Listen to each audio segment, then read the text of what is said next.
Veterans Day 2020, and we are here with the NEWPRO team. This is our 4th annual Bats for the Brave Day. 9 home improvement companies are participating. 16 veterans across the country going to receive the gift of a free bath today.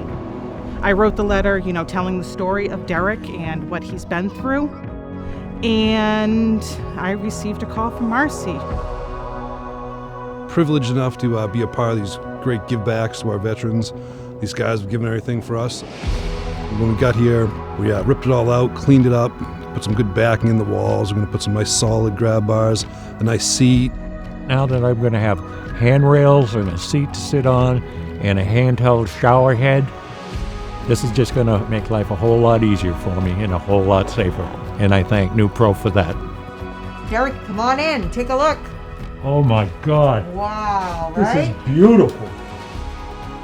Giving things back to people like this is important to our organization, our people. We rally around it, and we couldn't be more excited to be able to do this. To NEWPRO and Bats for the Brave, on behalf of my fellow veterans, we hope you continue this program honoring us for our service, which was our honor.